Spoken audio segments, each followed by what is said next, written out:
मराठा आरक्षणासाठी न्यायालयीन लढा देणारे विनोद पाटील यांनी आज फडणवीसांची भेट घेतलेली आहे। काय सांगाल, आज उपमुख्यमंत्र्यांची तुम्ही भेट घेतलेली आहे, या ठिकाणी काय नेमकी? माननीय मुख्यमंत्री महोदय, माननीय उपमुख्यमंत्री महोदय दोघांची इच्छा होती विनोद पाटीलला तिकीट मिळावं, परंतु महायुतीतले दोन सन्माननीय आमदार, एक राज्यसभा सदस्य यांनी माझ्या नावाला विरोध केला। यावर मला उमेदवारी नाकारण्यात आली।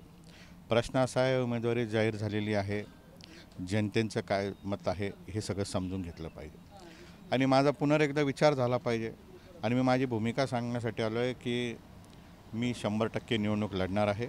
महायुतीने उमेदवारी दिली तरी लढणार आहे, महायुतीने उमेदवारी नाकारली तरी मी निवडणूक लढणार आहे। ही चर्चा करण्यासाठी मी त्यांच्याकडे आलो।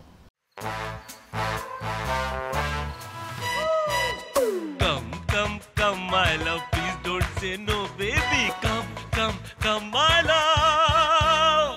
वी-गार्ड के air coolers extra large cooling pads के साथ जो अच्छों को ठंडा करे।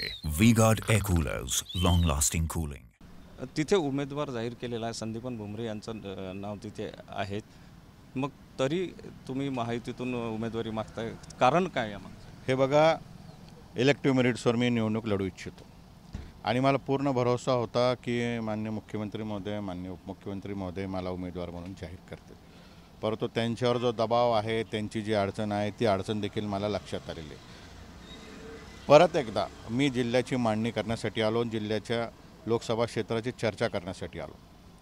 चर्चा सकारात्मक झाली का दुसऱ्या दिशेने झाली हे सांगणं योग्य ठरणार नाही, परंतु मी माझी भूमिका जाहीर केली। मी कालही निवडणूक लढवणार होतो, आजही मी निवडणूक लढवणार आहे आणि मी निवडणूक लढवणार ठाम आहे।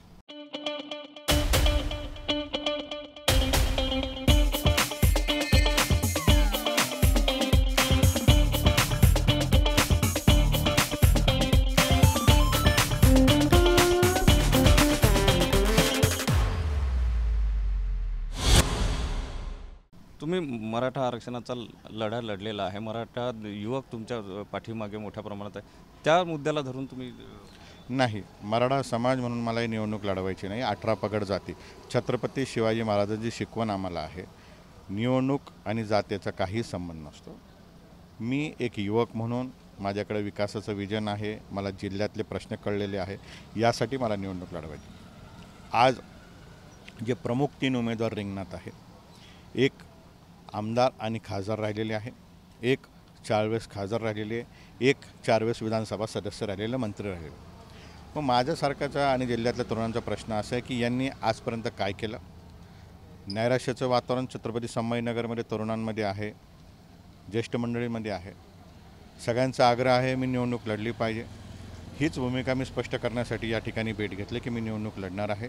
तुम्हाला आता जरी वाटत असेल की हा निर्णय चुकला असेल किंवा बदलू शकतो तर तो तुम्ही विचार करावा, मी माझ्या मतावर ठाम आहे। संदीपन भुमरे यांना उमेदवारी जाहीर झालेली आहे, तुमची काही नाराजी आहे का त्यांच्याबद्दल? ते माझ्या आजोबाचे वयाचे, त्यांचा पूर्ण सन्मान आहे, त्यांचे माझ्या वैयक्तिक फार चांगले संबंध। प्रश्न त्यांच्या माझ्या नाराजीचा नाही, प्रश्न मला जिल्ह्याचे प्रश्न मांडण्यासाठी दिल्लीला जायचं, लोकसभेत जायचं, त्यासाठी मला जात असताना उलट त्यांनी मला आशीर्वाद द्यावा अशीच मला अपेक्षा होती, परंतु हरकत नाही, त्यांची इच्छा असेल ते निवडणूक लढवते। माझी नाराजी कोणाशी नाही आहे, माझी बांधिलकी माझ्या जिल्ह्याच्या तरुणांशी आणि त्या बांधिलकीसाठी मला निवडणूक लढवायची। जर समजा आता यावर तोडगा निघाला नाही आणि तुम्हाला जो तरी तुम्ही निवडणूक लढण्यावर ठाम आहात, तुम्ही अपक्ष म्हणून? 100% मी निवडणूक लढणार आहे। मी त्यांना स्पष्टपणे सांगितलं मी निवडणूक लढणार आहे आणि ही ताकदीने लढणार आहे आणि मी विजयी होणार आहे। विजयाचं गणित माझ्याकडे आहे। महायुतीने उमेदवारी दिली तरी मी लढणार आहे, नाही दिली तरी मी लढणार आहे। नक्कीच, महायुतीने उमेदवारी दिली तरी मी लढणार आहे आणि नाही दिली तरी मी लढणार आहे, विजयाचं गणित माझ्याकडे आहे, असं विनोद पाटील सांगतात। Cameraman size, Sunil Dhage, TV9 Marathi, Nagpur.